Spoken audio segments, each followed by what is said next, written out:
100 years ago, yesterday, Harry Emerson Fosdick preached a famous sermon. Famous at least as far as sermons go, and despite the introduction that I received from Carol about all the great preaching she's heard this week, don't get your hopes up. But Fosdick's was very famous, called "Shall the Fundamentalist Win?" He was a Baptist minister who was pastoring at First Presbyterian Church in New York City at the time, and he was kind of a big deal. He would later go on to be on the cover of multiple issues of Time magazine. Martin Luther King Jr. called Fosdick the greatest preacher of the century. So to note that his sermon, warning about fundamentalism, is his most famous sermon is saying something. But it's also the sermon that cost him his job. I'm just a guest today, so I'm not worried about that part at least. You see, in today's terms, we would say that Fosdick's sermon went viral. The ultra-wealthy industrialist John D. Rockefeller Jr. paid to print and distribute 130,000 copies of the sermon across the country. And if anyone wants to offer that kind of patronage, we can talk after the service. The mass printing sparked controversy and media coverage and even counter sermons and publications attacking Fosdick. And it led to denominational troubles for him as well. The next year, the National Presbyterian Church ordered an investigation of his views. A candidate for moderator of the denomination, William Jennings Bryan, who was a former U.S. Secretary of State and three-time nominee for the Democratic Party for President of the United States, was among the Presbyterians at that denominational meeting speaking against Fosdick. Serving as Fosdick's defense counsel, because the Presbyterians do take their church discipline seriously, was John Foster Dulles, a future U.S. Senator and Secretary of State, and namesake of an airport. So we have big figures in the worlds of religion and politics that are invested in the controversy over this one sermon. Eventually, before a denominational trial in 1924, Fosdick went ahead and resigned from the church. He returned to a Baptist church after that until Rockefeller showed up again to finance the building of a new church just for Fosdick so that he would have a pulpit worthy of him as a preacher, and thus was born the famed Riverside Church in New York City. Now, I found myself rereading Fosdick's sermon this week ahead of the anniversary so that I could write about it at Word and Way with our e-newsletter, A Public Witness. But as I was reading it, I kept thinking about our text in John 14 for today. Because at the heart of Fosdick's critique of fundamentalism is the question of what do we do with the Bible? Jesus told his disciples in John 14 that anyone who loves me will obey my teaching. But sometimes I think that those of us who, like Fosdick, reject the narrowness and the bigotry of fundamentalism struggle with rigid commands that seem almost literalist, like the ones we find in John 14. Perhaps we even buy into the propaganda of fundamentalists that they're the ones, they say, who truly believe the Bible and take it seriously. But Fosdick refused to accept that verdict. Among the issues that he highlighted to make his case was inerrancy, the fundamentalist teaching that the Bible is free of any error in all matters, including science, history, etc. Fundamentalists in his day, and in ours, question the faith of anyone who holds a different view of biblical interpretation. This was a key issue in the fundamentalist takeover of the Southern Baptist Convention. For Fosdick, such a modern invention of how to read the Bible was comically grotesque as a litmus test for Christian faith and salvation. As he put it in his sermon, do we think the cause of Jesus Christ will be furthered by that? If Jesus should walk through the ranks of this congregation this morning, can we imagine him claiming as his own one who holds the idea of inspiration, inerrancy, and sending from him into outer darkness those who hold another? You cannot fit the Lord Christ into that fundamentalist mold. And that gets us to a key issue. Making inerrancy a litmus test doesn't actually mean one believes the Bible. It doesn't mean one even reads it or takes it seriously. Imagine, for instance, that you wanted to prove your love for your partner or significant other. And so you went around just telling everyone, I love so-and-so more than anyone else. But that's all you did. You didn't spend time with them. You didn't give them gifts. You didn't tell them you loved them. You didn't laugh or cry or get angry when they felt those emotions. I suspect that person wouldn't actually feel very loved.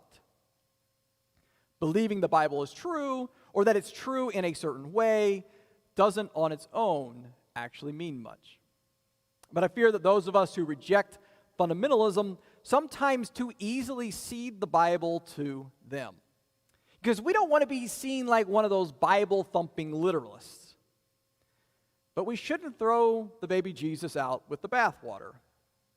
And like Fosdick, I refuse to allow the fundamentalists to claim control of the Bible, of Christianity, or especially Jesus, just because they're louder or more certain. And so I want to offer a few ways for us this morning to reflect on how we can take the Bible seriously. First, we have to read it. We can't obey Jesus' teachings as a sign of loving God, like Jesus says in John 14, if we don't know what Jesus, the prophets, or others even said. Let's consider how C.S. Lewis explains this concept. Lewis is best known perhaps for his Narnia novels, The Lion, the Witch, and the Wardrobe, and so on, as well as the Screwtape Letters. But he was also an English literature professor at Oxford and Cambridge. And he put that hat on when writing a short little book that's pretty unknown, but called an Experiment in Criticism. And in the goal of that book is to offer a standard for deciding which books are good ones. Lewis suggested that we should judge books by their readers, which is done by judging books by the way they are read. This is different than the normal approach, which is to judge readers by what books they read. And normally we say this is a good book, and people who read those books are good readers. Lewis wants to flip that. This is a good reader, therefore that must be a good book. So what is a good book? For Lewis, it is one that permits, invites, or compels good reading, that leads to passionate and constant love of it and rereading. Now, Lewis's books prove to be good, as they are still read and reread. Now, he doesn't actually connect his argument to the Bible, and yet this book of his probably convicted me more than his others. How often do I read the Bible? Not counting when we're in church. Do I treat it like a book that I like an important book? If I rarely touch my Bible, then I must not think it's a very good book. Kind of like that college biology text that I didn't touch for a whole semester. We call the Bible the good book, but do we treat it like a good book? Second, we have to take the words of Jesus seriously. Ironically, many fundamentalists who claim to take the Bible literally don't when it comes to the words of Jesus. Consider what Jesus said, quoting Isaiah, during his very first sermon. The Spirit of the Lord is on me because he has anointed me to proclaim good news to the poor. He has sent me to proclaim freedom for the prisoners. And recovery of the sight for the blind, to set the oppressed free, to proclaim the year of the Lord's favor. Now, the original congregation actually tried to stone Jesus after that sermon. If you're mad at today's preacher, just try for like a mean tweet or something, please. Now, if Jesus gave that sermon today, I don't think it would go over much better as well. The cable news talking heads would probably call him a communist or woke or something worse. And pretending to take a couple of verses in Leviticus from a modern translation that literally, while ignoring the clear teachings of Jesus, doesn't count as taking it seriously. There's a good reason a lot of our older Bibles, we don't do this as much today, but they'll print them with the words of Jesus in red letters. Because Jesus is the Word of God. John explained that just 13 chapters before our text today. In the beginning was the Word, Jesus. That's why at Word and Way, when we talk about the Bible as the Word of God, we actually lowercase the W in Word. Capital Word of God is always Jesus. We're supposed to be Christians, that is, like Christ, not biblicists, that is, worshiping the Bible. And fundamentalism often seems to move towards that ladder because it's easier to draw black and white boundary lines to exclude people using a text than it is following the living Word of God. That literalist approach often doesn't turn out then to be good news, and that's what it's supposed to be. Remember what Jesus said in verse 27 of our text today. Peace I leave with you, my peace I give you. I do not give as the world gives. Do our churches offer peace that can't be found from the world? Or are we just one more place where people find judgment and hatred and bigotry and partisanship and burdens? This also means, though, that we can't just flip through to find a proof text to match our and justify our pre-existing politics or ideology. I can do all things through a verse taken out of context. But that doesn't count as taking the Bible seriously. In fact, it's quite the opposite. If we're going to take the words of Jesus seriously, we're going to find ourselves serving more and seeking power less, forgiving more and excommunicating less, doing more and preaching less, questioning more and punishing less. Taking the words of Jesus seriously is difficult, which is why so few actually try. And if I'm honest, it's why sometimes I don't even want to try. Maybe the fundamentalist rulebook approach would be easier because loving Jesus, following Jesus, is so messy and difficult. Third, we need to read our Bible in community, and I don't just mean by reading it together in church, but reading it with interpretations from across cultures and even time, and reading it from the perspective of a community instead of individualistically, because our American culture is very individualistic. This infects the way that we read the Bible. To paraphrase Carly Simon, it could often be said to American Christians, "You're so vain, you probably think the Bible is about you." I don't mean you. I mean personally. I mean you Americans in general, which is a little bit of our problem. So in the English language, the second person, you, can mean you, one person, in the singular, or the second person plural for a group of people is also you. That leads to confusion when we're reading these texts that have been translated from Hebrew and Greek, where they actually have different words for the second person singular and plural. This is one reason why John Dyer, a web director at Dallas Theological Seminary in 2013, created an app that automatically on your screen as you're looking at the Bible verses changes all of the you plurals to y'all. Some of you fit with that a little bit easier than others, I could tell. You can find this, by the way, at y'allversion.com. And this means that there are 4,720 verses in the Bible where y'all appears at least once instead of you. I'm going to give you just a couple examples so you get a little feel for this. Jeremiah 29:11. For I know the plans that I have for y'all, declares the Lord. Plans for welfare, not for calamity, to give y'all a future and a hope. Matthew 5:14. Y'all are the light of the world. A city set on a hill cannot be hidden. This plural also shows up in our passage that we heard read earlier in the service. In fact, every single you is actually plural. So that's 9 y'alls. Like in verse 27. Peace I leave with y'all. My peace I give to y'all. I do not give it to y'all as the world does. Do not let y'all's hearts be distressed or lacking in courage. The cultures that the Bible was written in and to were much more collectivist than ours. Thus, we Americans could particularly gain from the wisdom of Christians over time as well as today in cultures like Latin America and Africa and Asia, where they are more collectivistic. It turns out that when people read the Bible in a collectivist culture, they sometimes interpret the parables of Jesus differently than we do. We need to hear that. And it turns out that when people read the Bible from the margins of society rather than from the middle or upper class of the world's empire, they sometimes interpret the teachings of Jesus differently. We desperately need to hear that.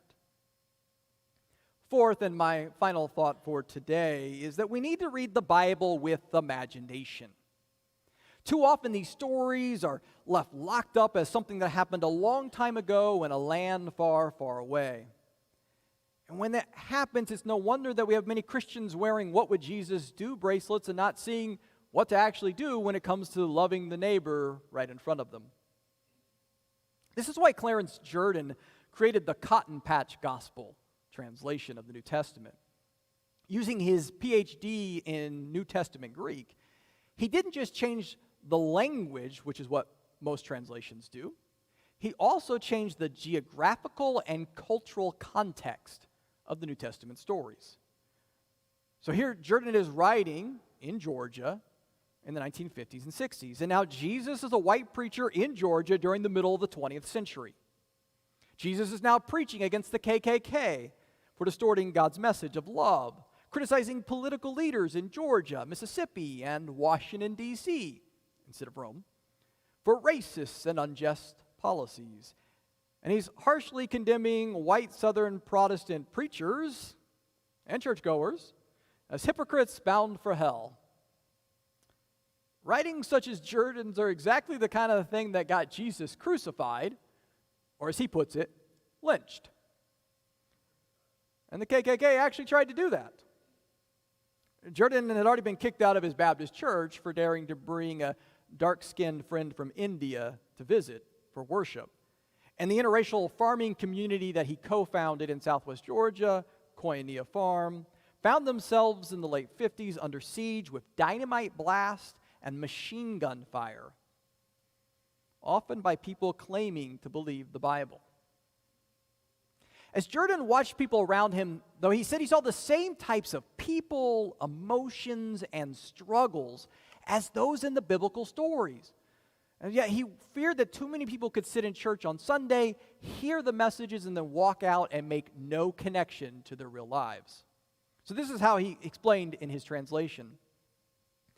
With my companions along the dusty rows of cotton, corn, and peanuts, the word of life has come alive with encourage, rebuke, correction, and insight. I have witnessed the reenactment of one New Testament event after another until I can scarcely distinguish the original from its modern counterpart. Which is quite a concept if you think about it. Seeing the Bible stories play out today. It's something that I've occasionally tried to do at Word and Way, to connect the biblical story with contemporary news. Quote some verses, some of the news, maybe some photos from today, to help people think about what might a biblical story look like if it happened today. Like watching Confederate monuments being taken down while reading Deuteronomy 12:2, where God says, break down their altars, smash their sacred stones. Or like reading in Amos 5 about how there will be wailing in the streets and cries of anguish in every public square, as I see efforts to memorialize what is now more than 1 million people in our country who have died from COVID-19. Or like last year watching France's president tour the remains and the rebuilding efforts of Notre Dame Cathedral after the Great Fire, while reading Nehemiah 2, where Nehemiah led the rebuilding of Jerusalem. Or like reading Jeremiah 38, where the prophet upsets the king and is forcibly tossed into a cistern, while watching images of a state senator in Georgia challenging the governor and then being dragged by security forces out of the building where she works. The Bible comes alive if we have eyes to see. Now, I offer these points: read the Bible, take Jesus seriously, listen to the wisdom of community, and use your imagination not to make y'all, feel guilty. Because I don't think that's what Jesus is trying to do. In this passage, he's bringing peace, not what the world offers. This is about love, not judgment. He's wanting us to wrestle, to continue to wrestle with the text and the stories, which is the name that he even gave to his people in Scriptures. Israel, he who wrestles with God, which is a remarkable name to give to people. Not those that blindly follow, but those that wrestle. And we are called today still to wrestle with the text. 100 years ago, Harry Emerson Fosdick felt confident the fundamentalists wouldn't win because that what they offer doesn't actually help people, doesn't actually meet real world needs. I don't think his optimism turned out to be accurate, but I do think he's still right on the big picture, even if he was wrong on that prediction. A century later, we still need less fundamentalism, and even more so, we need more Jesus.